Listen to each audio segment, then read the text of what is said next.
जिस प्रकार तुमने आज की परिस्थिति को संभाला, एक राजा और एक पिता दोनों के रूप में हमें तुम पर गर्व है पुरु।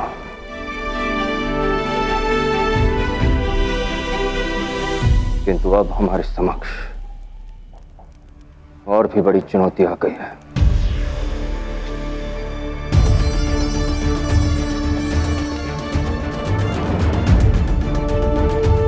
विश्वास रखिए मां, 7 दिनों के भीतर आपका बेटा सत्य को सामने ले ही आएगा।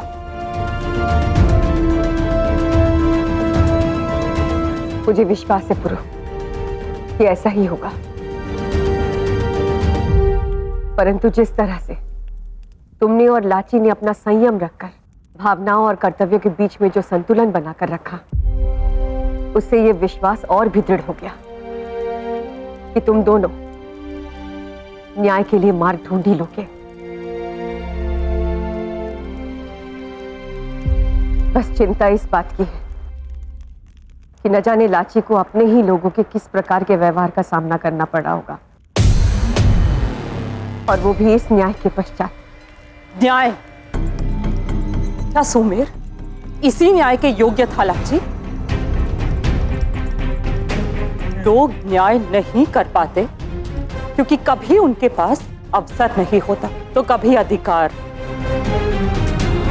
परंतु तुम्हारे पास अवसर भी था और अधिकार भी, फिर भी राजमाता अनुसुईया के विरुद्ध निर्णय क्यों नहीं सुनाया तुमने? तुम्हारी मां उचित कह रही है लाची। जब तुम जानती हो कि राजमाता दोषी है, तो उन्हें 7 दिनों का समय देने की क्या आवश्यकता थी? आवश्यकता थी बाबा, क्योंकि इस समय राजमाता अनुसुईया को दोषी ठहराने से कहीं अधिक महत्वपूर्ण यह प्रमाणित करना है कि भाई एक देशद्रोही नहीं था, वो निर्दोष था। यह सिद्ध करना आवश्यक है कि यह पूरी योजना कनिष्क और अलेक्जेंडर ने मिलकर बनाई थी और इसमें भाई का कोई हाथ नहीं था। और मुझे पुरु पर पूर्ण विश्वास है मां कि ये सत्य सिद्ध करने के लिए यदि उसे धरती आकाश को भी एक करना पड़ा तो वो करेगा, पर वो मुझे नीचे नहीं देखने देगा। मैं लाची को नीचे नहीं देख सकता मां। उसे विश्वास है कि मैं सत्य को सामने ले ही आऊंगा, और मुझे भी यह विश्वास है कि यदि सुमेर दोषी सिद्ध हुआ तो न्याय करने में लाची मेरा पूरा साथ देगी। किंतु 7 दिन बहुत कम समय होता है पुरु।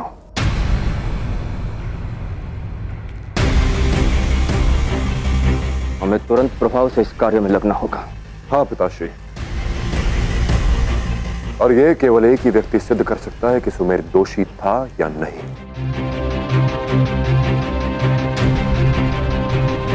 कनिष्क, अब वही हमें सत्य की ओर ले जाएगा।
ये लो, खाना खा लो, जीवित रहोगे। ये लो।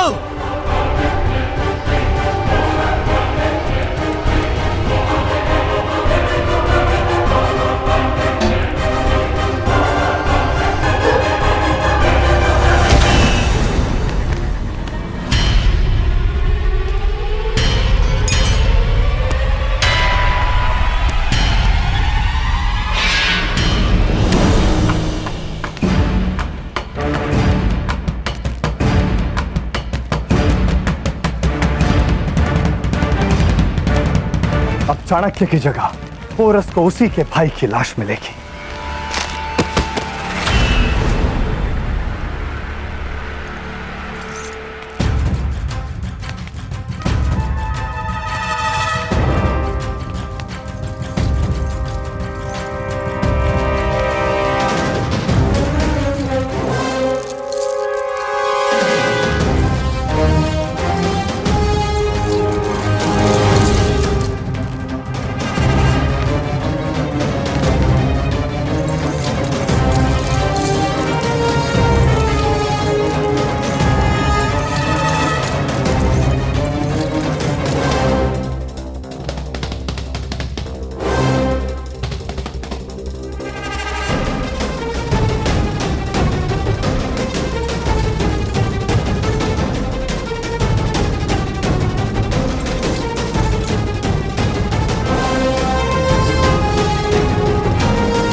हमने महल के सभी सैनिकों को यह आदेश दे दिया है कि हमारी अनुपस्थिति में और भी सतर्क रहें। महाराज के आदेशानुसार सभी बंदरगाह बंद कर दिए गए। नगर में आने जाने वाले सभी रास्तों पर सुरक्षा व्यवस्था बढ़ा दी गई है। ना कोई बाहर जाएगा और ना कोई भीतर आएगा। मैं पहले ही अपने सभी गुप्तचरों को सूचित कर चुका हूं कि किसी के पास भी कनिष्ठ की कोई भी सूचना हो तो मुझे बताएं। अब शीघ्र ही हमें निकलना चाहिए। महाराज,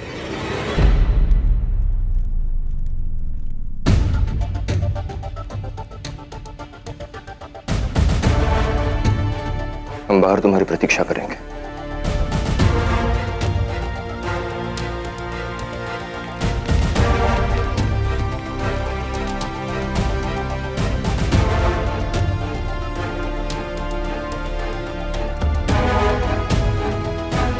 मैं भी तुम्हारे साथ चलूंगी पुरु। मेरे अपने लोग मेरे इस निर्णय को अनुचित समझते हैं, लेकिन मैं जानती हूँ कि मैंने जो कुछ भी किया है सही किया है। अब मैं तुम्हारे साथ चलूंगी और हम दोनों मिलकर सत्य तक पहुंचेंगे। नहीं लाची, तुम्हारी अधिक आवश्यकता यहां है क्योंकि दस्यु लोक और पौरव राष्ट्र के मध्य एक लौता सेतु केवल तुम ही हो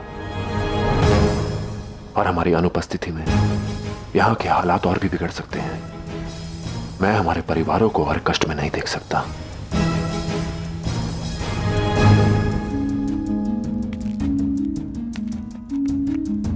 मैं मानता हूं लाची, कि आज तक हर परिस्थिति में हम दोनों एक साथ थे।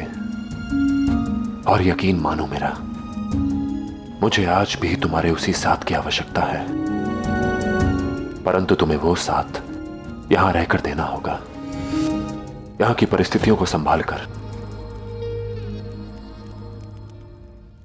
मैं तुम्हारे विश्वास को निराश नहीं होने दूंगा। यह वचन है मेरा कि मैं न्याय और सत्य तक पहुंचकर रहूंगा।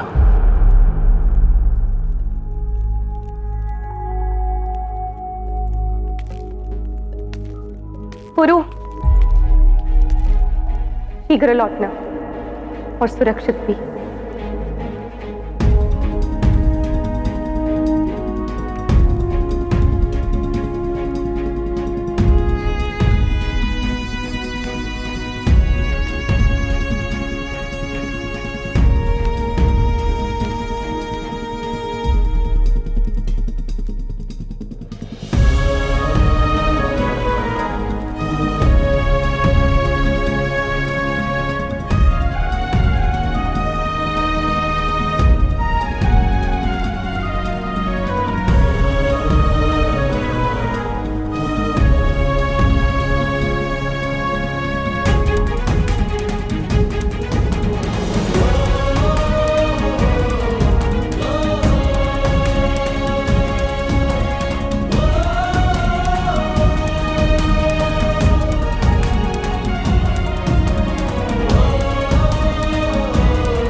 अब इस पहेली को केवल तुम कनिष्क को यहां लाकर सुलझा सकते हो पुरु। तो कनिष्क मिलेगा कहां?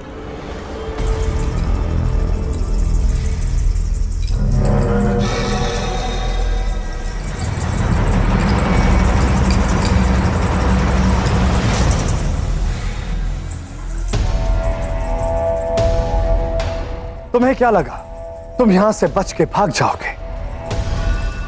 सच तो यह है कि तुम बाहर आए हो मरने के लिए। अब तुम मुझे मृत्यु के डर से भयभीत नहीं कर सकते अलेक्जेंडर।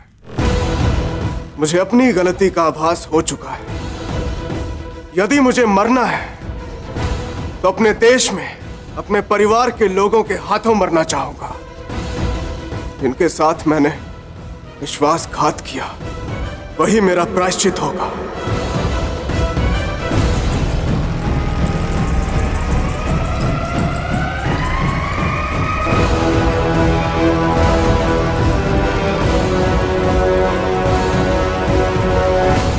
तुम्हें तुम्हारे मुल्क पहुंचाने ही तो आया हूं मैं,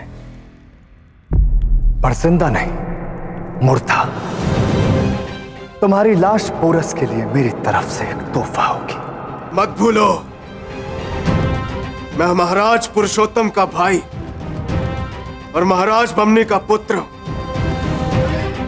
और युद्ध करना मुझे भी आता है। तो ठीक है, मैं भी तुम्हें जुबान देता हूं कि मेरे सिवा तुम्हें कोई छुएगा तक नहीं। मैं भी तो देखूं तुम किस मिट्टी से बने हो।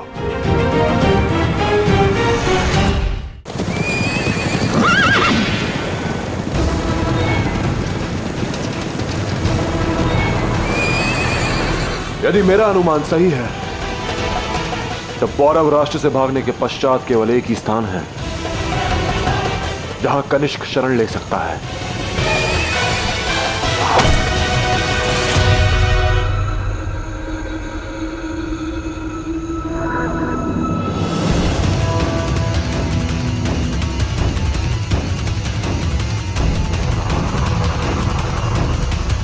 रुक जाओ पुरु, ये कोई चाल भी हो सकता है। ये कोई संदेश भी हो सकता है भाई, जो हमें कनिष्क तक ले जाए। आप दोनों यहीं रुकिए, मैं देखकर आता हूं।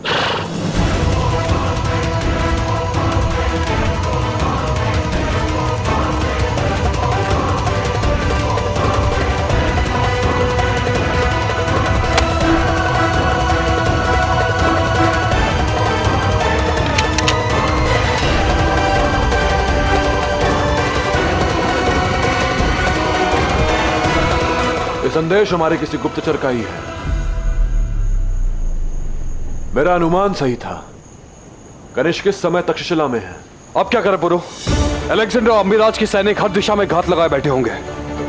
हम तक्षशिला में प्रवेश लेंगे कैसे? हम वहां भेष बदल कर जाएंगे हस्ती, और उस संदेश के अनुसार वो गुप्तचर हमें तक्षशिला की सीमा पर मिलेगा, और वहीं वो हमें आगे की जानकारी भी देगा।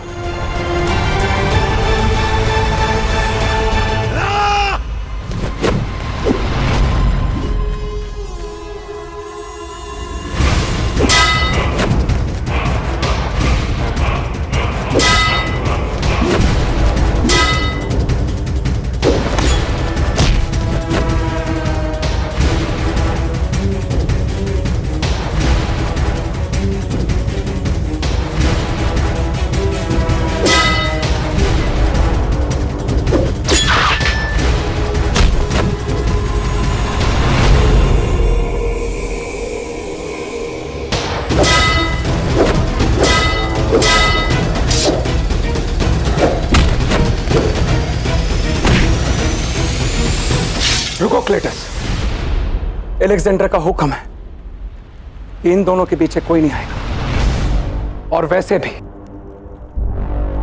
इस बार उसका सामना एलेक्जेंडर से हुआ है। रख चाहे कितना भी जोर लगा ले, तूफान के आगे आखिर गिर ही जाता है।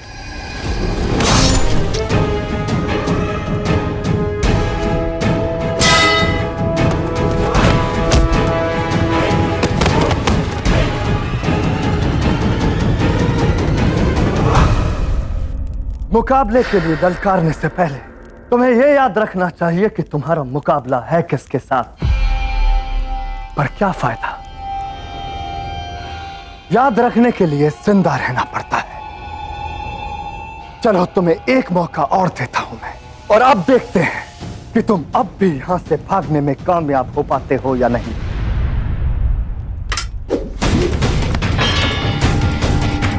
तलवार उठाओ।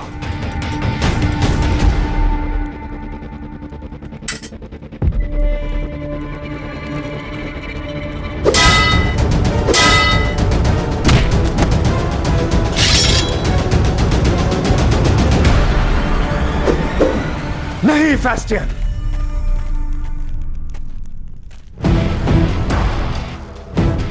जाने दो इसे। अब तो वाकई इसे मेरे अलावा और कोई नहीं छुएगा।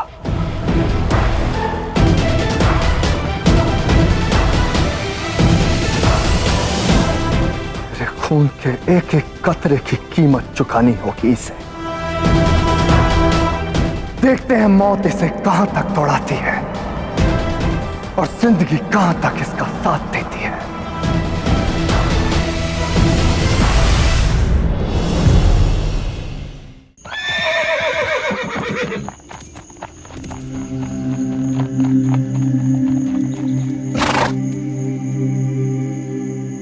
बोरण तक हम तक्षशिला नहीं पहुंच पाएंगे बुरु।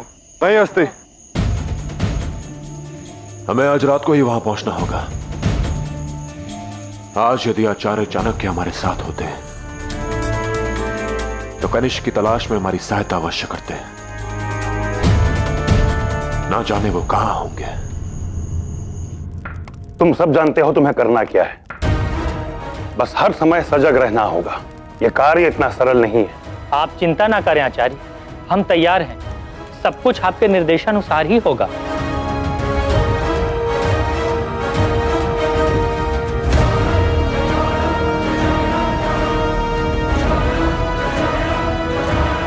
भारत की सोच को ललकारा था तुमने।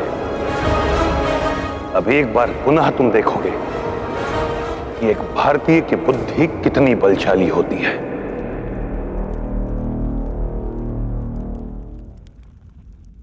सिकंदर ने कनिष्क को मारने की ठानी ली है तो वो उसे ढूंढे बिना रुकेगा नहीं।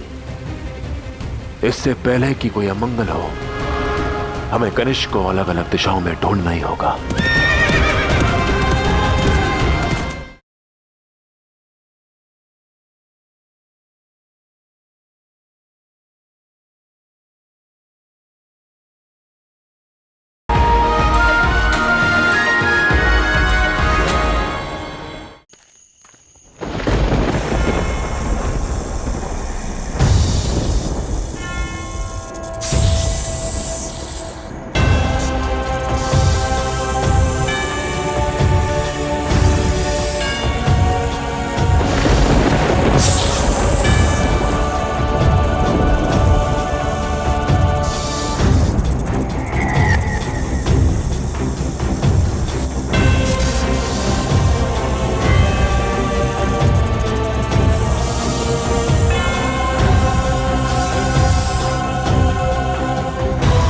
डरो मत, ये सिर्फ उन्हें नुकसान पहुंचाते हैं जिनका बुरा मैं चाहती हूँ।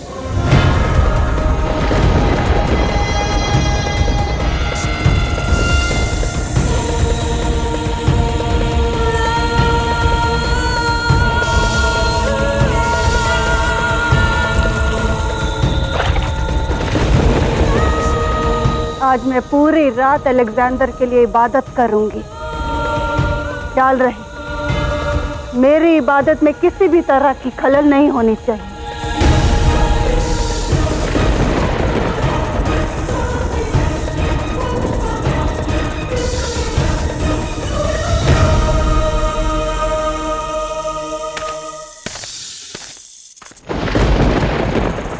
कौन है वहां? कौन है?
जिसने भी ये किया है उसने अलेक्जेंडर के लिए मेरी देवता ज़्यूस की इबादत में खलल डाला है।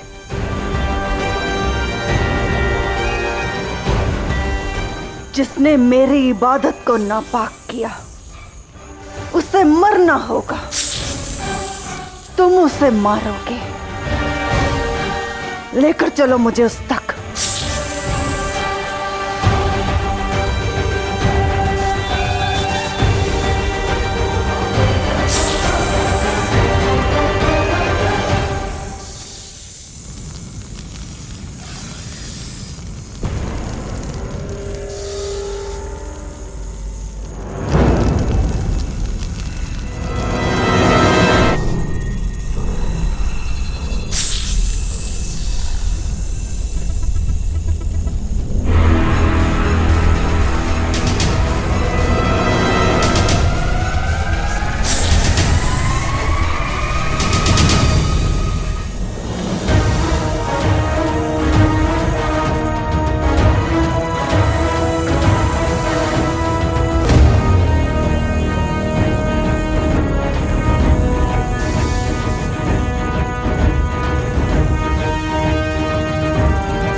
उस सिकंदर ने पूरे तक्षशिला को एक दुर्गम दुर्ग में बदल दिया है।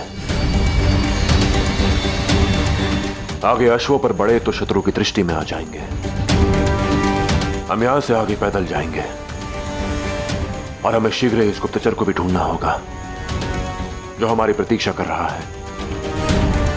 उसने अवश्य हमारे लिए कोई संकेत, कोई संदेश छोड़ा होगा।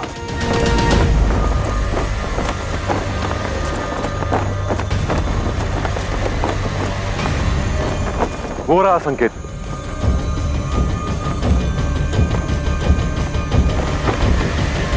आइए उस ओर।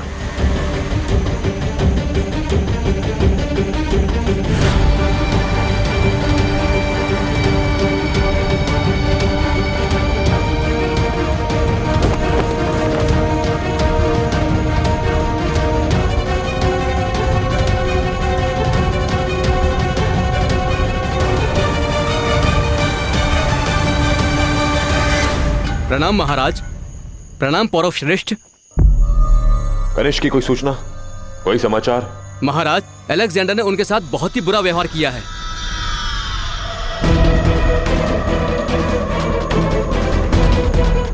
मुझे नफरत है उन लोगों से जो अपने काम को अंजाम देने से पहले वापस लौट आए। कैद खाने में डाल दो इसे।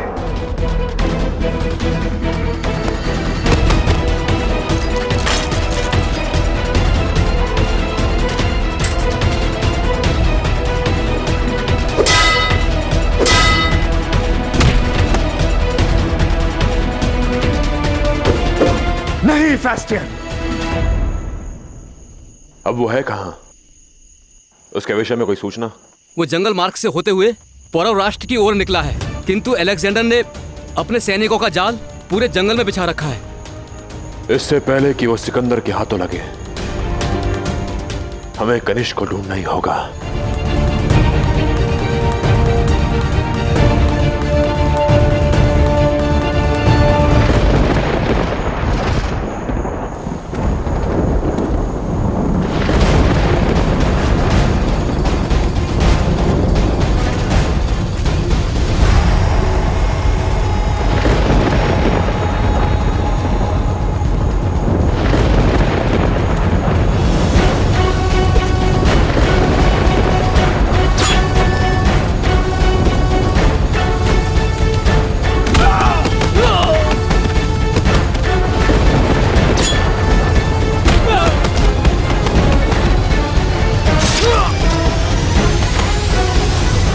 जितना भागना है भाग लो कनिष्क। दुनिया के आखिरी कोने तक अलेक्जेंडर तुम्हारा पीछा नहीं छोड़ेगा।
अलेक्जेंडर जिसकी मौत का एक बार फरमान जारी कर देता है, उससे कोई नहीं बच सकता। तुमने बहुत बड़ी बेवकूफी की आलिम, जो उससे दगा दे दिया। अब तुम्हारी मौत पहले से भी ज्यादा खौफनाक होगी। मैं आपका क्रोध समझ सकता हूं महारानी, लेकिन आप हम भारतीयों की सोच नहीं समझ पा रही हैं। हमारी सोच है जैसा आप बोओगे वैसा ही काटोगे। अब अपने कर्मों का फल भोगने की बारी अलेक्जेंडर की है।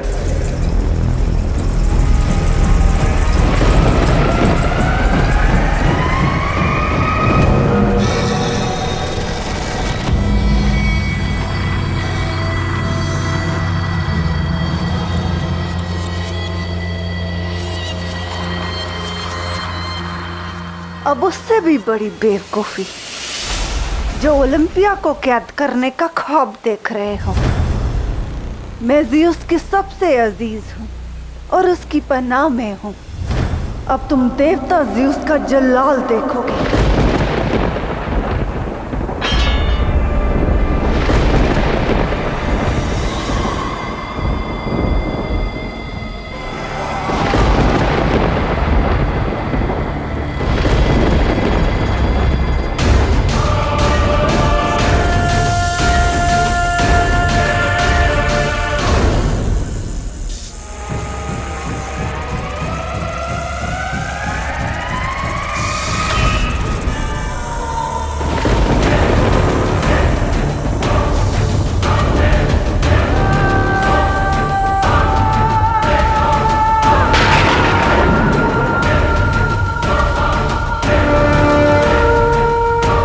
अब तुम ही नहीं, तुम्हारे ये तमाम शागिर्द एक दर्दनाक मौत मरेंगे।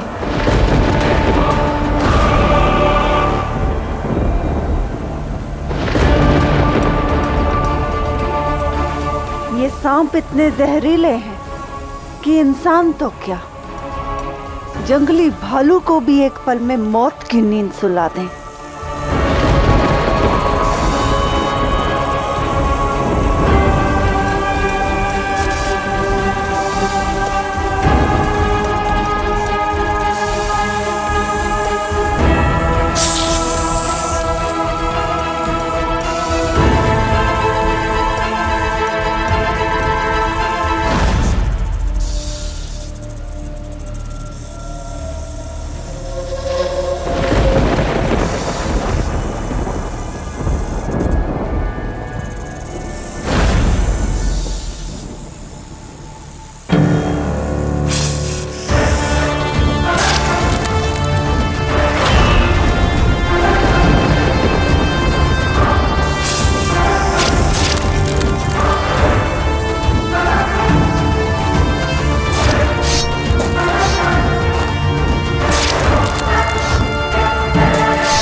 नामुमकिन है।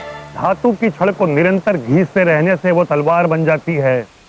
मैसेडोनिया की महारानी, बचपन से मेरे सभी शिष्यों को प्रतिदिन थोड़ी थोड़ी मात्रा में विष दिया गया। अब संसार का कोई भी विष इन्हें कुछ हानि नहीं पहुंचा सकता। क्या कहा था आपने?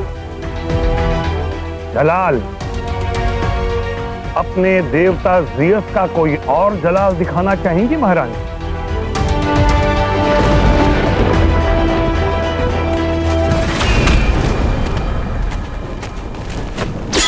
रुको।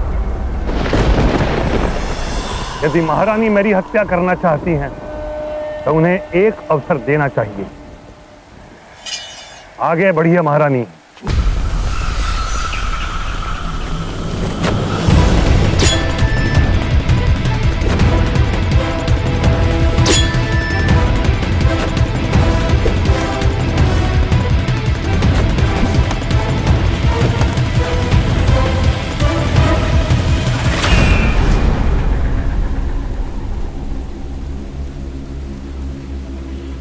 हम भारतीय अतिथि और स्त्री दोनों पर न तो प्रहार के पक्ष में हैं न बल जताने के। अपेक्षा है आप सहयोग करेंगी। मैं जानती हूँ तुम मुझे कहाँ ले जा रहे हो। मैं तैयार हूँ उस पोरस से मिलने के लिए, लेकिन ख्याल रहे मेरे साथ खेल खेलने से पहले खबरदार। जब मेरे बेटे अलेक्जेंडर को इस बारे में खबर मिलेगी तो वो तुम्हें और तुम्हारे पोरस को खत्म कर देगा, जलाकर खाक कर देगा तुम्हारी दुनिया को।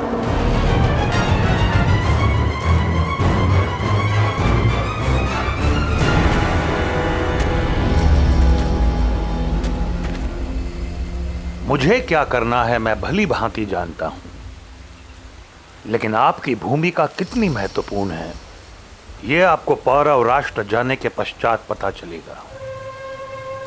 इससे पहले कि यवनों को इस तरह से खदेड़ दिया जाए, अवसर मिल रहा है आपको पौरव राष्ट्र देखने का।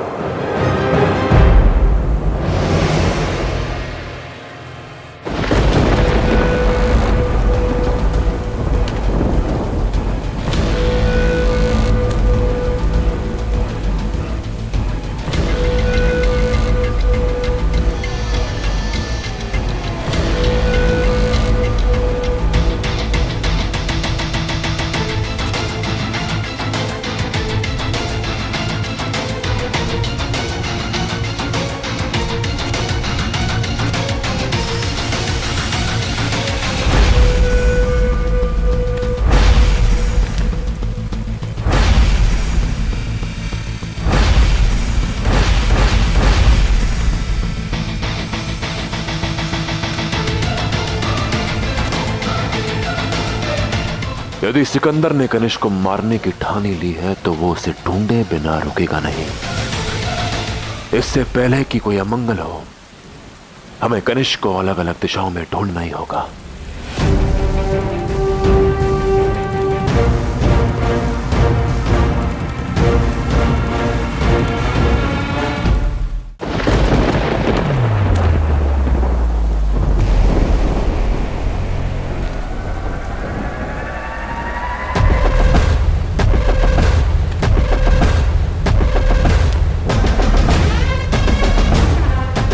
इन सभी को मारने के पश्चात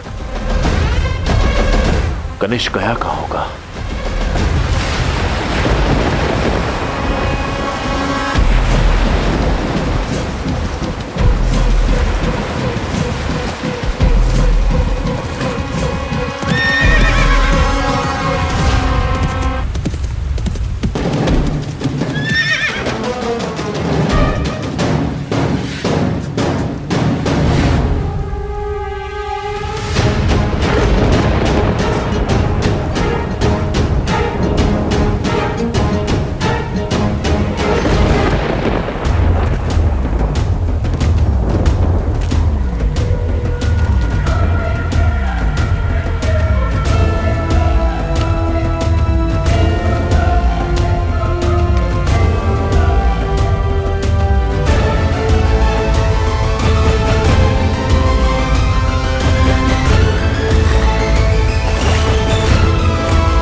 यदि मैं भूल नहीं कर रही तो आप मैसेडोनिया की राजमाता ओलंपिया है।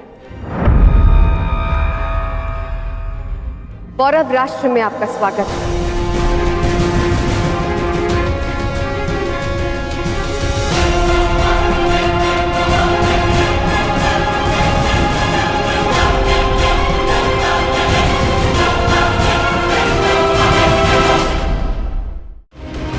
मैं चाहता हूं कि अपने जिस्म से खून के एक एक कतरे को बहते हुए महसूस करो। तुम अपनी आखिरी सांस के लिए तड़पो।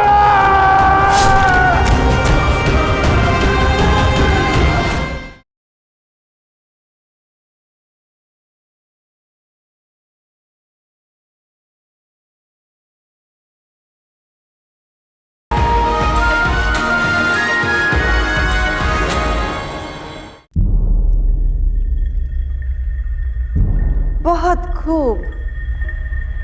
मक्कारी की इंतहा तो देखो। पहले किसी को कैद कर अपने घर लाते हो, फिर उसके सामने मेहमान नवाजी की नुमाइश करते हो। यही भारतीय संस्कार हैं तुम्हारे, जिसका दिखावा पोरस करते रहता है। दिखावा नहीं, हम शत्रु को केवल रणभूमि तक सीमित रखते हैं। मेरे बेटे पुरु और आपके बेटे अलेक्जेंडर के बीच, उनके सोच के बीच जो युद्ध है वो केवल रणभूमि तक सीमित है। परंतु आप इस वक्त हमारे घर लाई गई हैं, इसीलिए आप हमारी अतिथि हो। आपकी सोच जो भी हो, परंतु हमारा सच ये है कि हम अतिथि को देवता के समान मानते हैं और आशा करती हूं कि मैसेडोनिया में भी देवताओं का स्वागत पूरे आदर सत्कार से होता होगा, है ना? बेवकूफ हो तुम लोग, जो अपने बुरे अंजाम को मेहमान समझ बैठे हो। यहाँ तुम मेरी मेहमान नवाजी कर रही हो और वहां मेरा बेटा बहुत जल्द पोरस को खत्म कर इस मुल्क पर कब्जा करके दुनिया का शहंशाह बन जाएगा। जानती हो क्यों? क्योंकि हमारी रगों में उस देवता ज़्यूस का खून है जिसमें दुनिया पर हुकूमत करने का जलाल है।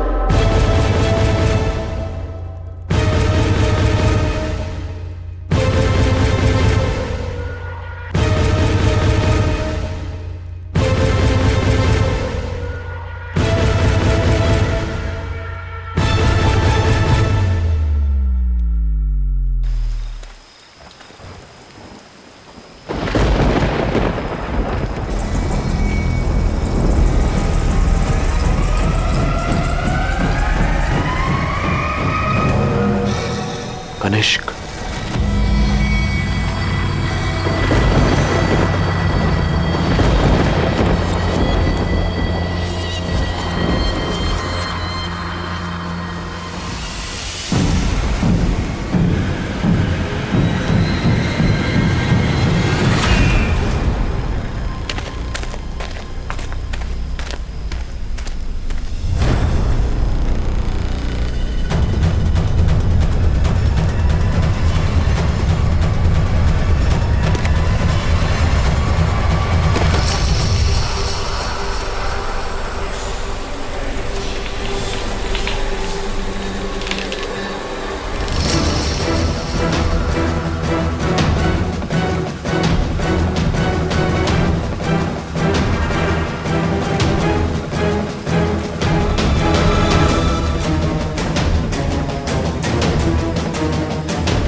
तुमने मेरे खून के कुछ कतरे बहाए,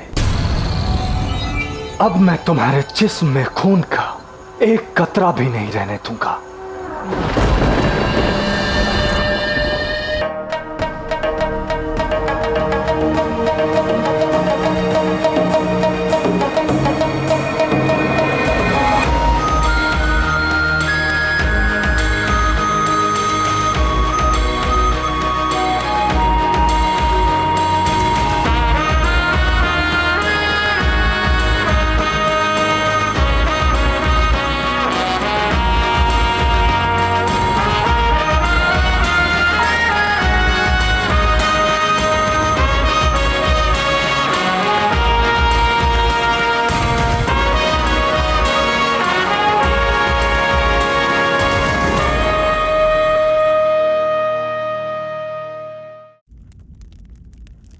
हमारे यहाँ 3 बड़े देवता हैं, ज़्यूस, पोसाइडन और हेडिस। ज़्यूस को सबसे ऊपर रखा गया है और पोसाइडन को इस जमीन के लोगों का देवता बनाया गया है। मेरा बेटा अलेक्जेंडर ज़्यूस का बेटा है और तुम लोग पोसाइडन की बंदगी करने वाले। कीड़े मकोड़ों की तरह छोटे और कमजोर, जिनका फर्ज है ज़्यूस के आगे सर झुकाना, और जिनकी किस्मत है ज़्यूस के बेटे के पांव तले कुचले जाना। देवता तो हमारी भी त्रिदेव है, परंतु वो आपस में बंटते नहीं, बल्कि अपना काम मिलजुल कर बांटते हैं। ब्रह्मा सृष्टि की रचयिता है, विष्णु संचालन करते हैं और महेश उसका अंत। इसी तरह विभिन्नताओं में छुपी एकता हम भारतीयों की सबसे बड़ी शक्ति होती है।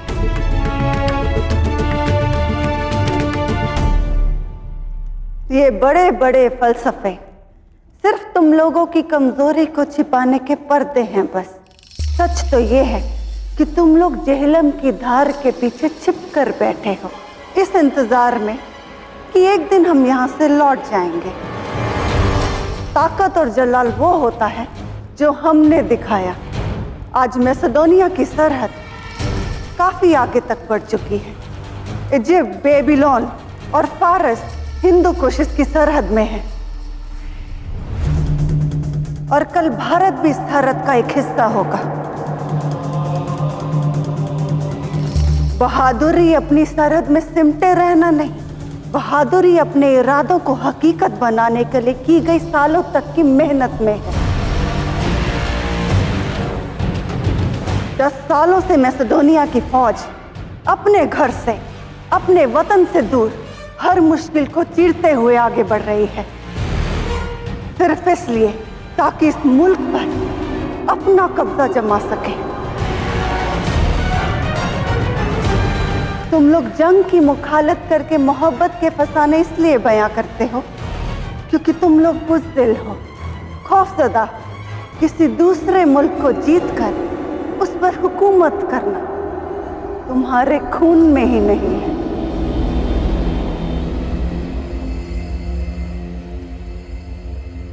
बात खून की नहीं, दृष्टिकोण की है ओलंपिया। आप सब अपने आप को विजेता समझते हैं। जिस धरती पर, जिस देश पर, जिनके घरों पर हमला करते हैं, उनकी दृष्टिकोण में आप सब एक लुटेरे हैं, जिसने उनके परिवार का रक्त बहाकर, उनके संसाधनों को, उनकी स्वतंत्रता को लूटकर उन्हें दास्ता भरा एक रक्त रंजित भविष्य दिया है। परंतु हमारी संस्कृति में हम किसी को भी दास बनाने की शिक्षा कभी नहीं देते। अयम निजम परोवेति गणना लघु चेतसा उदार चरितनाम तु वसुदेव कुटुंबकम। अर्थात हम मैं और तुम की बातें नहीं करते।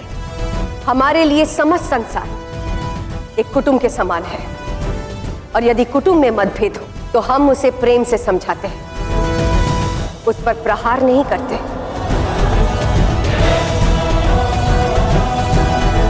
और ऐसा भी नहीं कि हम युद्ध से भयभीत हैं, किंतु हमें अपने आप के लिए शस्त्र उठाने की आवश्यकता ही नहीं पड़ती। और यदि हमने अपनों पर शस्त्र उठा लिया तो हमारे अपने हमारी ढाल बन जाते हैं। परंतु यदि कारण शुद्ध हो तो हमें लहू बहाने में कोई आपत्ति नहीं। आज भी अपनी मातृभूमि की रक्षा करने के लिए प्रत्येक भारतीय शस्त्र उठा सकता है। आपने कहा कि 10 साल से यहां पहुंचने के लिए हर बाधा से लड़ते चले आए। कुछ तो है भारत में जो मैसेडोनिया में नहीं, पारस में नहीं, मिस्र में नहीं, और वो जो भी है वो स्वर्ण या धन नहीं, हमारी सोच है, हमारी संस्कृति है, जो ना कभी मिटी है और ना कभी मिटेगी।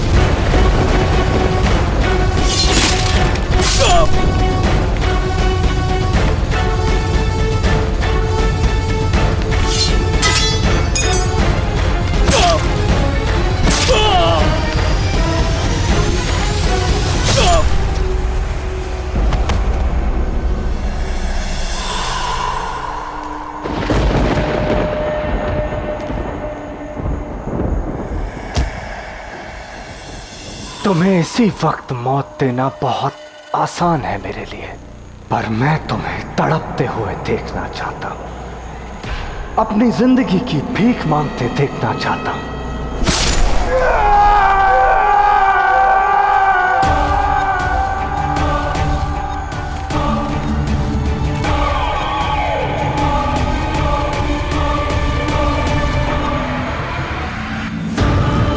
मैं चाहता हूं कि अपने जिस्म से खून के एक एक कतरे को बहते हुए महसूस करो। तुम अपनी आखिरी सांस के लिए तड़पो।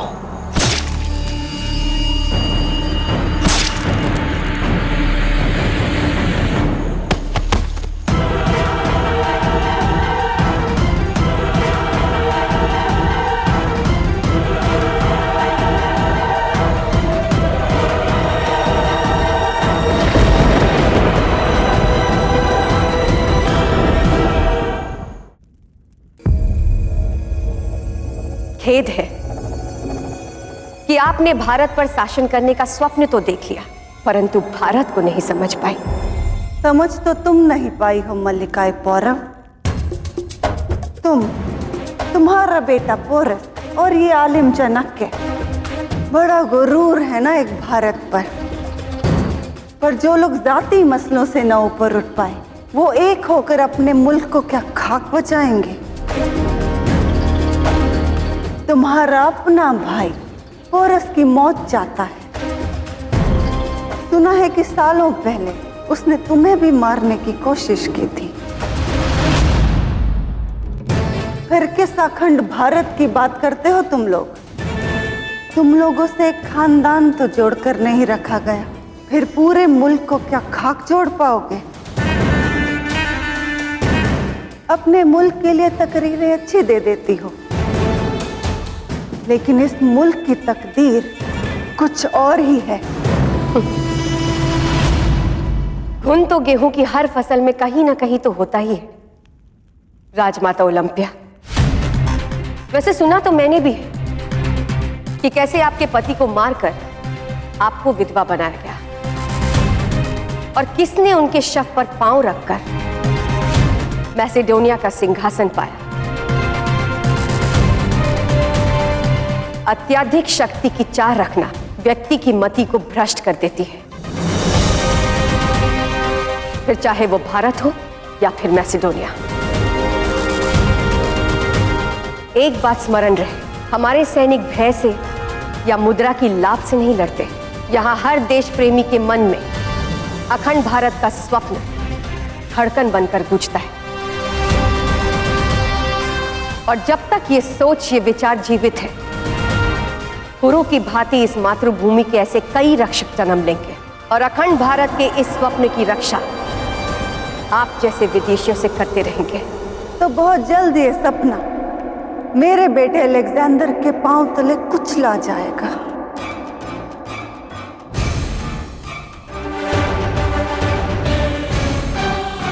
तुम खुद अपनी आंखों से देखोगी कि कैसे अलेक्जेंडर पोरस की लाश पार करके इस तख्त पर बैठेगा।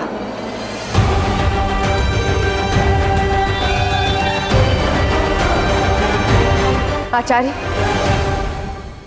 लगता है राजमाता ओलंपिया को यह स्मरण कराने की आवश्यकता है कि कैसे आप उनके बेटे अलेक्जेंडर को इस सभा में लेकर आए थे। अंतिम दिन होता आपके बेटे अलेक्जेंडर के जीवन का उस दिन, परंतु मेरे बेटे पुरु ने आपके बेटे अलेक्जेंडर को जीवन दान दे दिया, और वो भी दूसरी बार।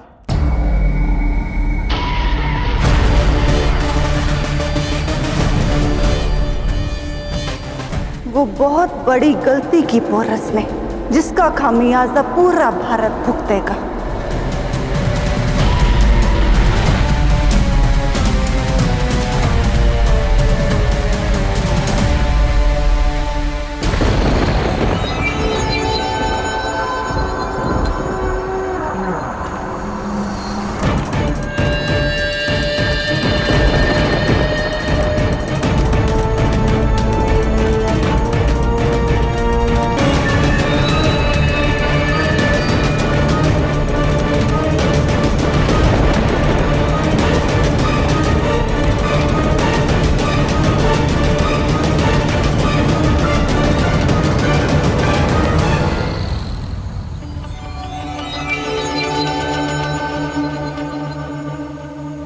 कनिष्क,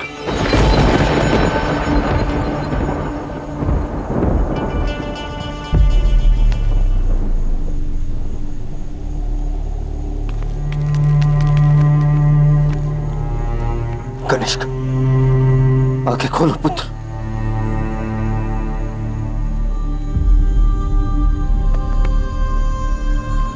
कनिष्क,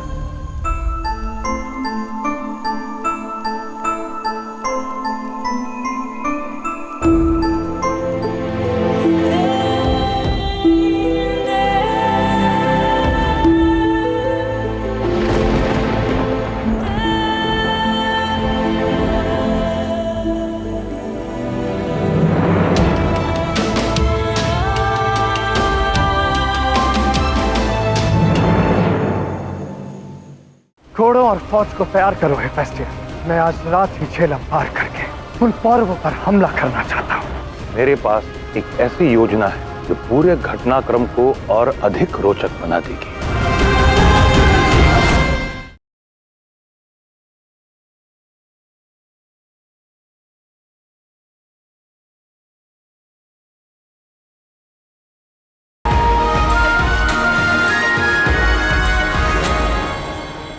कनिष्क, आंखें खोलो पुत्र। हम तुम्हें कुछ नहीं होने देंगे और शीघ्र से वैद्य के पास ले जाना होगा। नहीं पिताश्री, वैद्य को बुलाने का समय शेष नहीं। ऐसा मत कहो कनिष्क, मैं तुम्हें कुछ नहीं होने दूंगा भाई। भाई मत कहो, मैंने तुम्हारे प्राण लेने का प्रयास किया और अब भी तुम मेरे प्राण बचाना चाहते हो।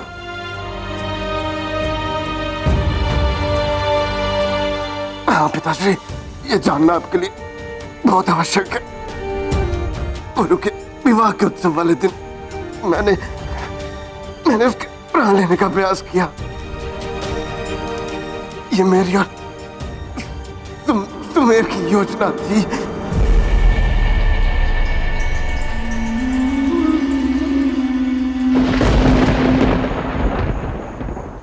विवाह की विधि के समय पुरु का ध्यान आकर्षित करने के लिए झूठा आक्रमण करेंगे, जिससे पूरे उत्सव में हलचल मच जाएगी। तुम्हें उसी भगदड़ का लाभ उठाकर पुरु के समीप जाना है, और जब पुरु दूसरों से लड़ने में व्यस्त होगा, उसी समय तुम्हें उस पर प्रहार करना है।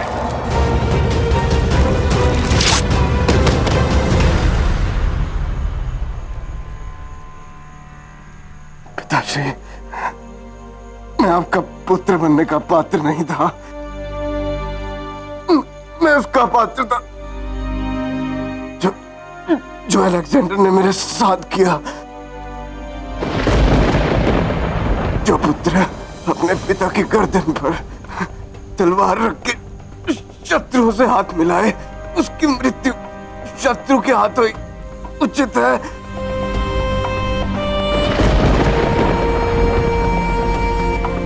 पर एक बात का संतोष है, पुरु आपके साथ है। मुझे क्षमा करना पिताजी,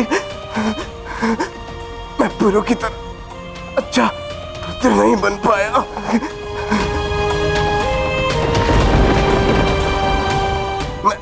मैंने आपको, माँ को, महाराज अनसुईया को बहुत कष्ट दिए। मुझे क्षमा।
पहले फारस में पोरस ने अलेक्जेंडर की गर्दन पर तलवार रखने की गुस्ताखी की,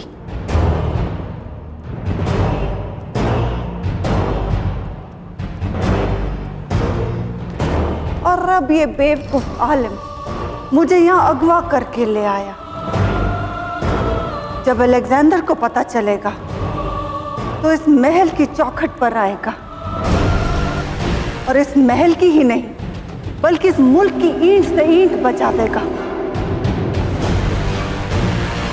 तुम्हारी आवाम के लोग गुलाम बनाकर पूरी दुनिया में बेचे जाएंगे।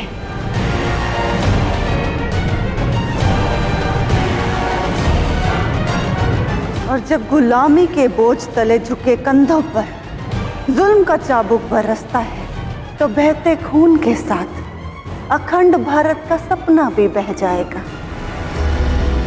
इंतजार करना, मेरा बेटा आ रहा है, देवता ज़्यूस के जलाल की आग के साथ। हर आग के लिए पानी एक ही होता है ओलंपिया, और यदि तुम्हारे बेटे अलेक्जेंडर को ज़्यूस की आग का आशीर्वाद है तो मेरे बेटे पुरु के पास मां झेलम का आशीर्वाद है।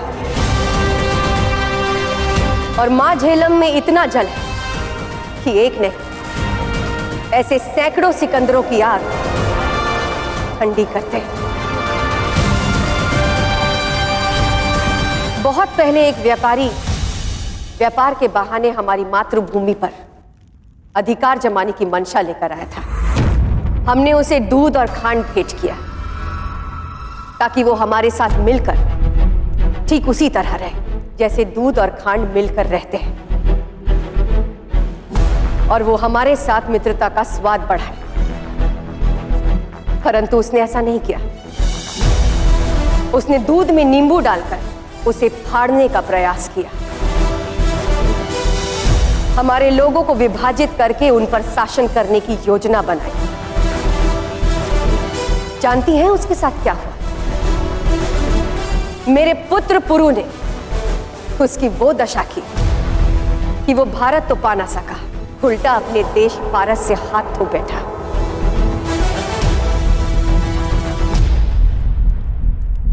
सही समझा आपने। जो व्यक्ति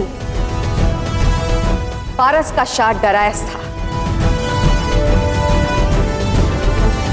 जो कोई भी मेरी मातृभूमि पे कुदृष्टि डालेगा, मेरा रक्षक बेटा पुरु उसकी दृष्टि छीन लेगा, फिर चाहे वो व्यक्ति फारस का शाह डरायस हो या फिर मैसेडोनिया का शाह सिकंदर। आशा है कि आप मेरे इस सुझाव को स्मरण रखेंगे।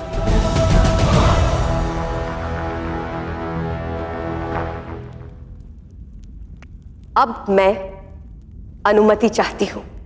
और मैं देखना चाहूंगी वो नाकाम कोशिश जो पोरस अलेक्जेंडर से अपने मुल्क को बचाने के लिए करेगा।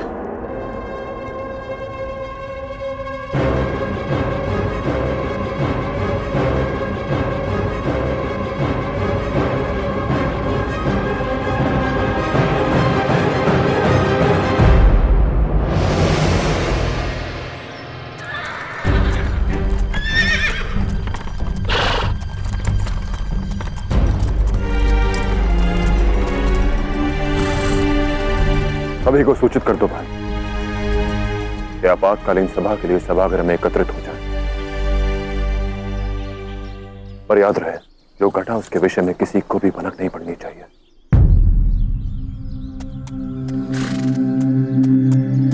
हम गए थे कि कनिष्क सबके सामने अपना और सुमेर का अपराध स्वीकार करें, किंतु अब मैं समझ सकता हूं पिताश्री कि कनिष्क अब नहीं रहा, पर हम सत्य जानते हैं और ये सत्य महत्व रखता है।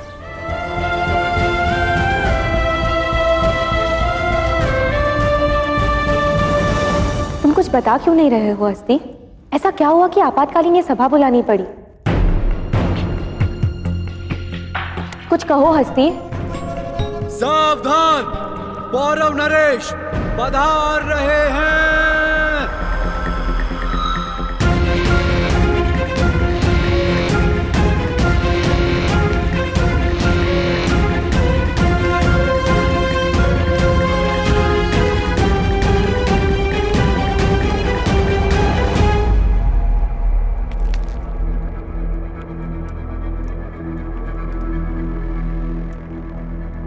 आर्य,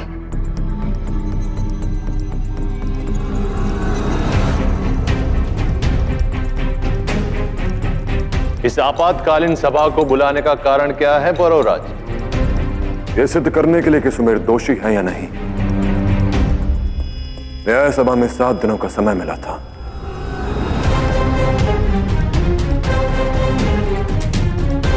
और मुझे प्रमाण मिल गए हैं।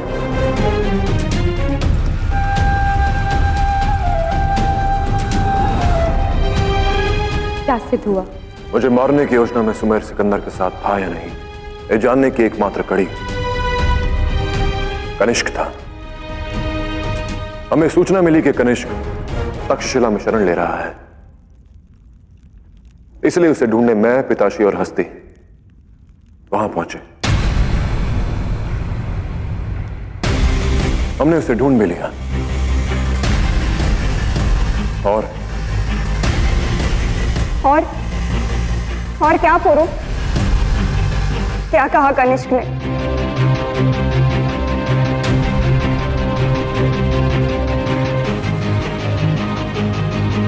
कनिष्क ने अपने अपराधों को स्वीकार किया छोटी मां।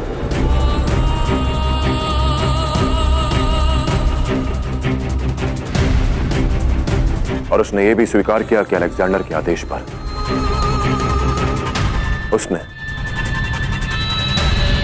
और सुमेर ने मुझे मारने का प्रयास किया था।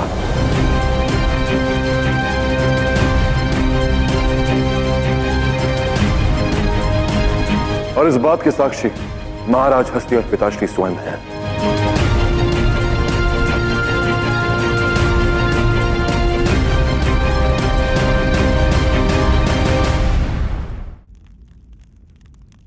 अद्भुत,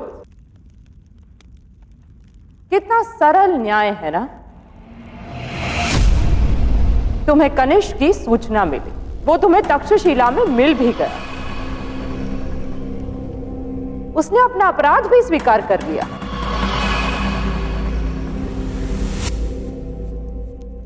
यदि वो तुम्हें मिल ही गया तो कहां है वो? लाओ उसे।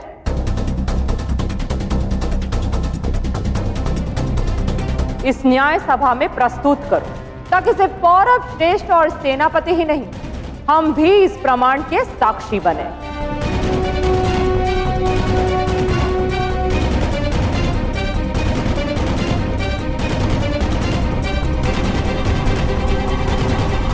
कुछ कहो पुरु, मौन मत रहो। कहाँ है कनिष्क? हाँ पुरु, कहाँ है कनिष्क?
किसने मेरे पुत्र की ये दशा की? किसने की? अलेक्जेंडर ने। जब कनिष्क तक्षशिला से भागने का प्रयास कर रहा था, तब उस सिकंदर ने कनिष्क पे वार किया। और जब तक हम कनिष्क के पास पहुंचे, वो अपनी अंतिम सांसें ले रहा था। परंतु मरने से पहले उसने स्वीकार किया कि अलेक्जेंडर की योजना में सुमेर भी उसके साथ था। यह सत्य सिद्ध करने के लिए मेरे पास कोई प्रमाण नहीं, किंतु यही सत्य है।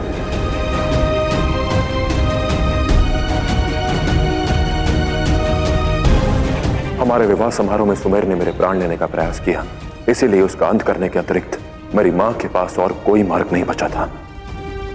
हाँ लाची, इस विवाह के पश्चात झगड़े की सारी जड़ ही समाप्त हो जाएगी। मेरी मां ने कोई भूल नहीं की है।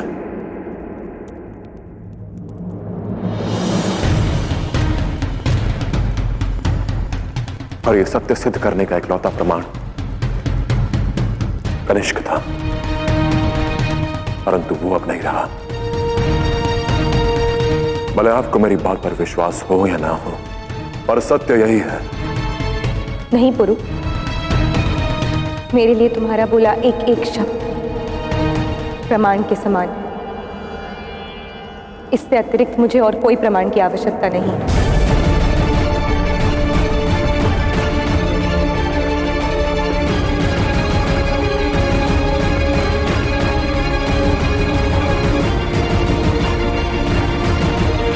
अब ये प्रकरण मेरे लिए यहीं समाप्त हुआ मां।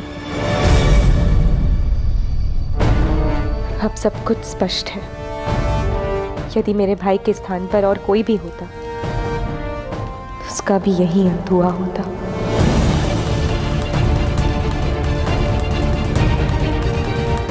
मेरे लिए आप दोषी नहीं हैं।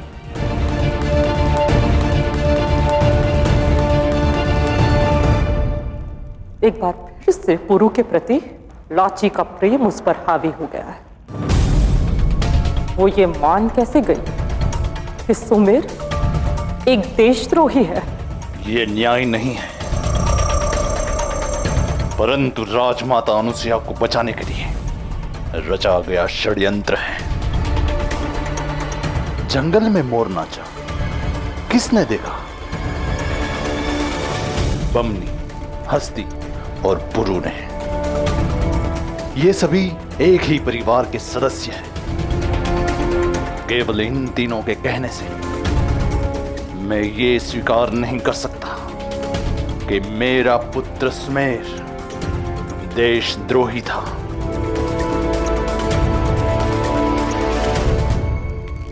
मैं इसे सत्य नहीं मानता।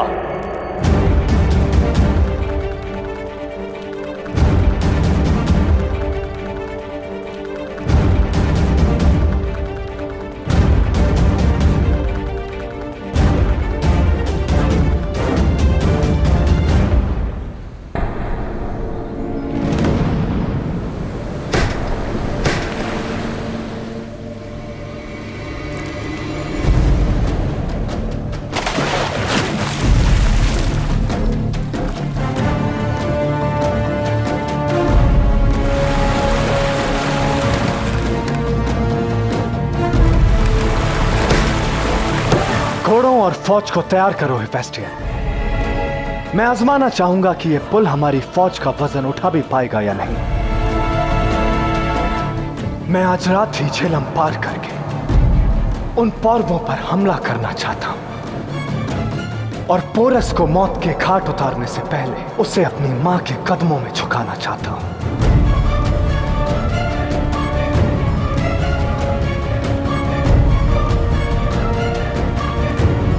बहुत वक्त गुजर चुका है हेफेस्टियन। मां की कोई खबर आई? अभी तक तो कोई खबर या खत नहीं शाह। पता लगा वो कहां है? सब खैरियत तो है? क्योंकि मैं चाहता हूं कि वो जल्द से जल्द वापस आए और अपनी आंखों से देखें कि कैसे मैं पोरस को शिकस्त देता हूं और कैसे भारत को अपने कदमों में झुकाता हूं।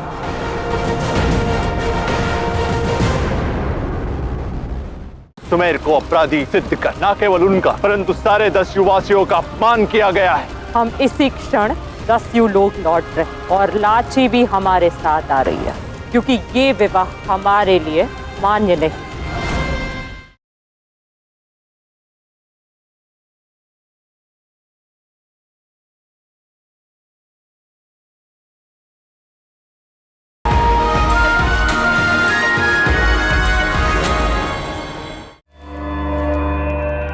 मैं इसे सत्य नहीं मानता।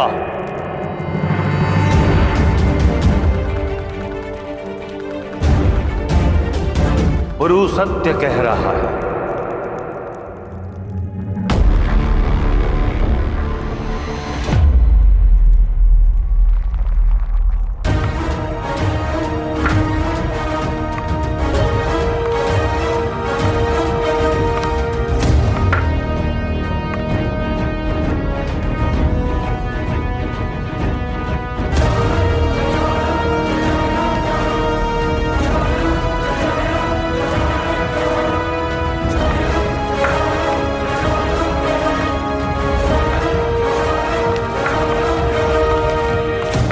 आचार्य, आप कुशल तो है ना? सब मंगल है पुरु। और मेरे पास एक ऐसी योजना है जो पूरे घटनाक्रम को और अधिक रोचक बना देगी।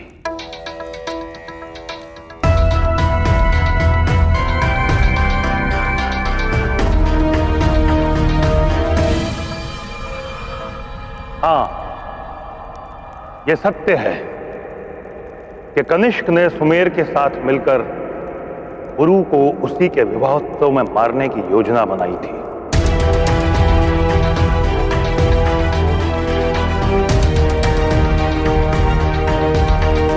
परंतु दुर्भाग्यपूर्ण बात यह रही, कनिष्क यहां तक पहुंचने के लिए जीवित नहीं रहा।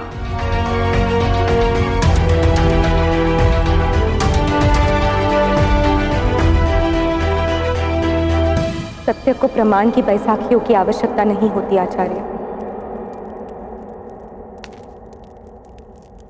सत्य तो स्वयं अपने पैरों पर खड़ा हो जाता है।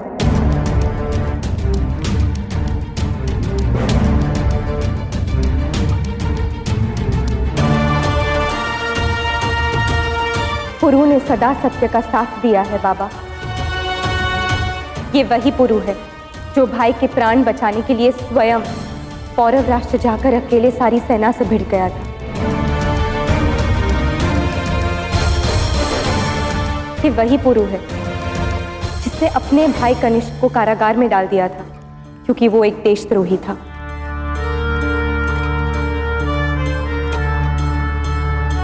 और अब यदि पुरु ये कह रहा है कि कनिष्क ने स्वीकार किया है कि भाई दोषी था, तो मैं इस पर विश्वास करूंगी।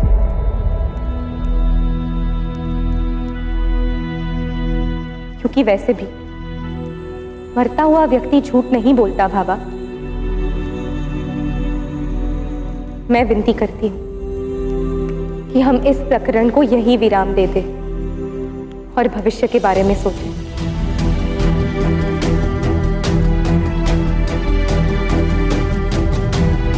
इन घटनाओं से वैसे भी हमारे परिवार बहुत चिंतित हुए हैं।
कार्यमहं पश्यासि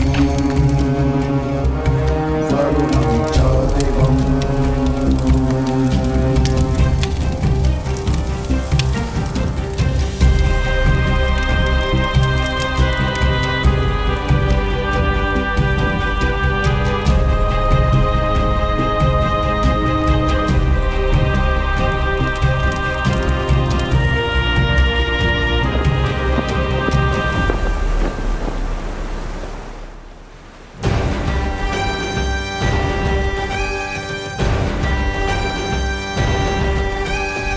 ये तो सिर्फ शुरुआत है पोरस, अभी तो और भी लाशें होंगी इस चिता पर,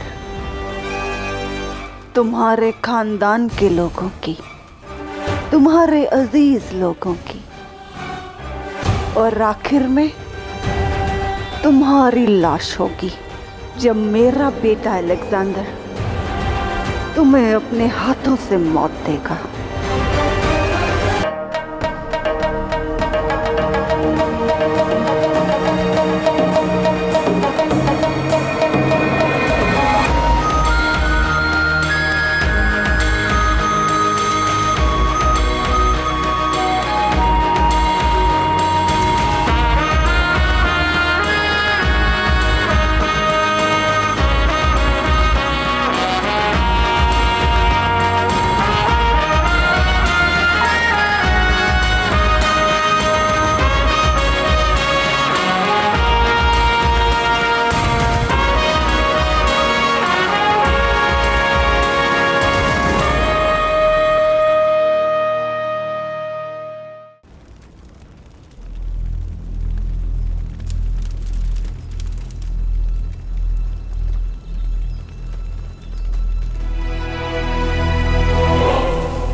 भूलिएगा मत महाराज पुरु, केवल आप ही नहीं हैं जिन्होंने अपना भाई खोया है। या पौरव श्रेष्ठ एक लौते नहीं जिनका पुत्र उनसे छीन लिया गया है। ये समय इन बातों का नहीं है। बस पौरव श्रेष्ठ,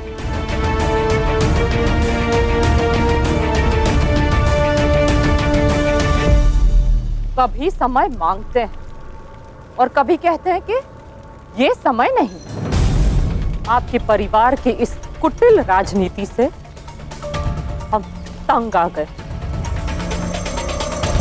राजमाता अनुसुईया को बचाने के लिए अपने ही पुत्र कनिष्क की हत्या कर दी।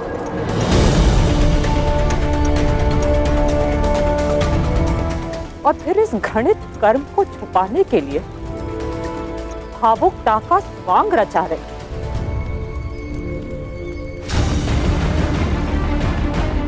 ऐसे लोगों पर हमें कोई विश्वास नहीं रहा। माँ, माना कि आप दुखी है, पर शब्द तो सोचकर बोलिए।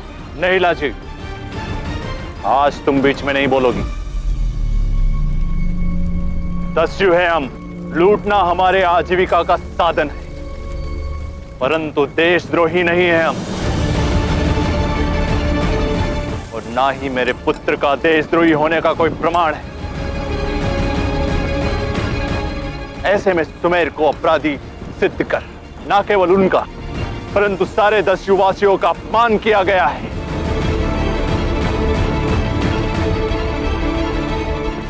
एक संबंध को जुड़े रहने के लिए उनके मध्य सम्मान की डोर जुड़ी रहना अति आवश्यक है, जो आज टूट गई है। अब से हमारा पौरव राष्ट्र से, उनके वासियों से कोई संबंध नहीं है।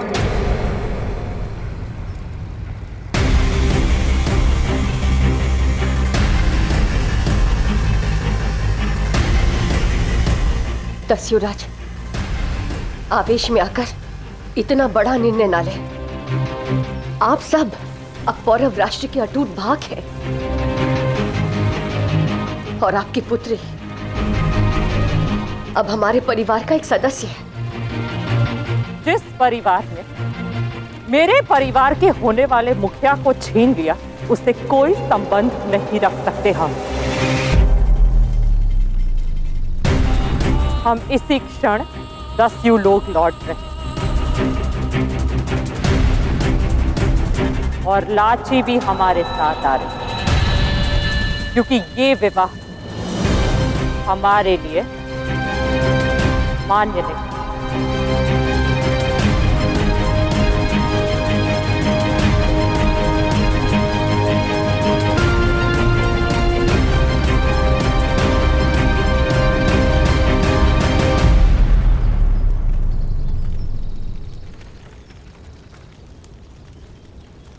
मैं मानता हूं कि कनिष्क ने अपने अंतिम क्षणों में जो कुछ भी कहा, तब मेरे हस्ती और पिताश्री के अतिरिक्त वहां कोई और नहीं था। और इस प्रमाण की पुष्टि करने के लिए मेरे पास कोई अन्य व्यक्तियां साक्ष्य नहीं है, परंतु मैंने जो कुछ भी कहा वो सत्य है दस्यु रानी। यदि आप हमसे संबंध तोड़ना चाहती हैं तो यह आपका अधिकार है दस्यु रानी। हम में से कोई भी आपको नहीं रोकेगा। आप चाहते हैं तो लाची आपके साथ अवश्य जाएगी।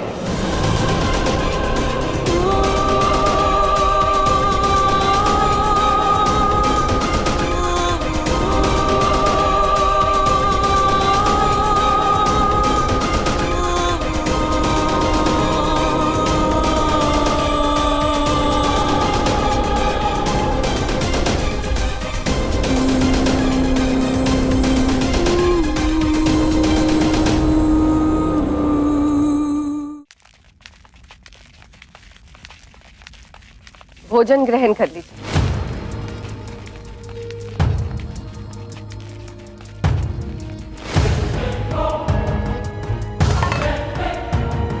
ताज्जुब है, तुम्हारे बेटे की चिता की आग अभी ठंडी भी नहीं हुई और तुमने मेहमान नवाजी का चूल्हा भी जला लिया। उसी के लिए रास्ता लाई हो जिसके बेटे ने तुम्हारे बेटे की जान ली।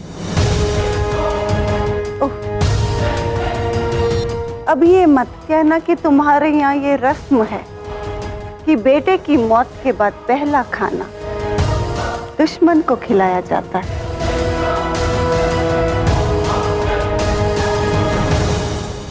रीत तो ये है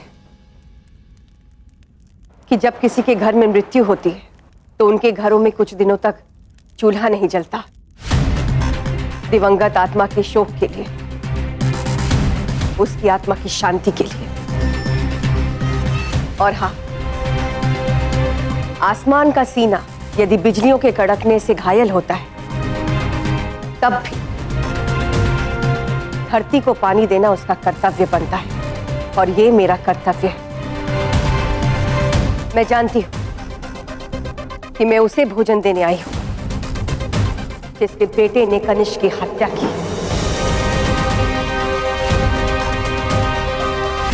परंतु अपनों को खो देने के दुख में हम अपनी संस्कृति नहीं भूलते, और हमारा मानना यह है कि यदि हमारे घर में अतिथि है तो उन्हें हम भूखे पेट सोने नहीं देते।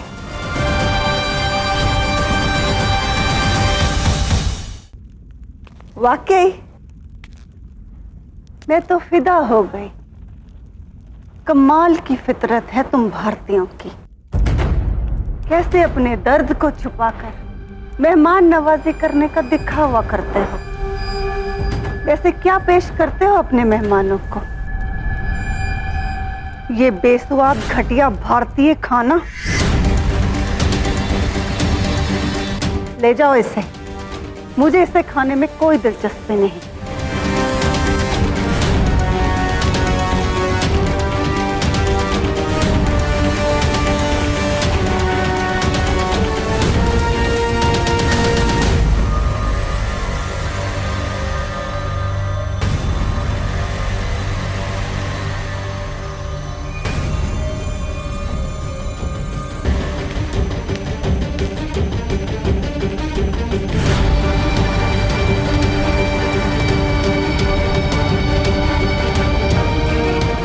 ये भी हमारी रीत है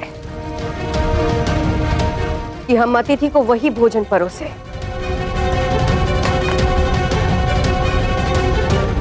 जिसे खाकर उसे तृप्ति मिले और संतुष्ट होकर अपने घर को जाए। ये ही हमारी संस्कृति है।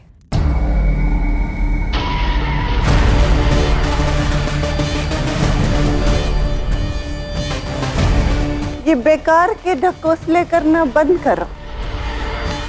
तुम्हारा ये रिवाज, रस्में और ये नाम की तहजीब अलेक्जेंडर के पंजों से तुम्हें नहीं बचा सकते।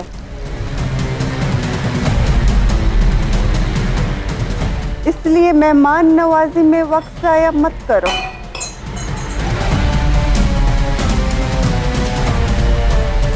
एक बेटा तुम खो चुकी हो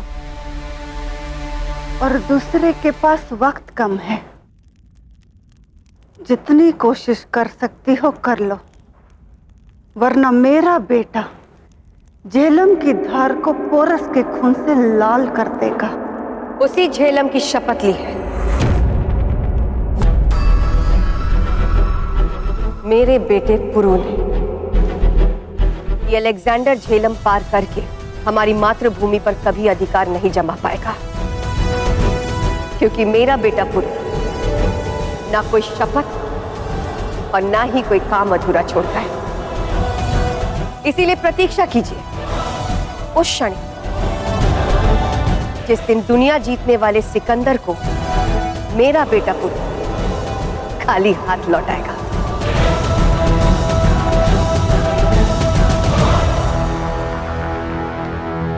तो एक काम करो, सच्चाई बता दो पोरस को कि तुम लोग मुझे यहाँ लाए ताकि वो अपनी जिंदगी बचाने की तरकीब खोज सके, क्योंकि अब ज्यादा वक्त नहीं है। जब अलेक्जेंडर को पता चल जाएगा कि मैं यहाँ हूं, फिर देखते हैं कैसे रोकेगा तुम्हारा पोरस मेरे सिकंदर को। पोरस ने अलेक्जेंडर को झेलम के उस पार ही रोकने की कसम खाई थी ना, तो सुनो, अलेक्जेंडर पोरस और उसकी कसम दोनों को ही नस्ते नबूद कर देगा।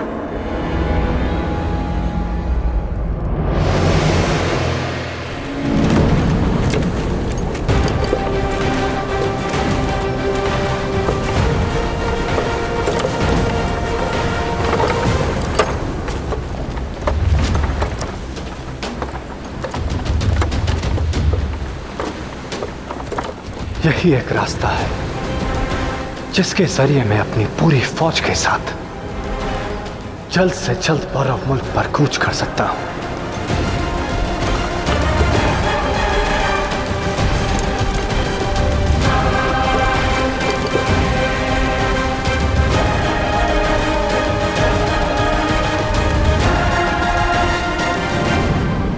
अखंड भारत के मार्ग में अलेक्जेंडर रूपी बाधा को जड़ से उखाड़ने के लिए मैं उसकी जड़ महारानी ओलंपिया को ही पौरव राष्ट्र ले आया।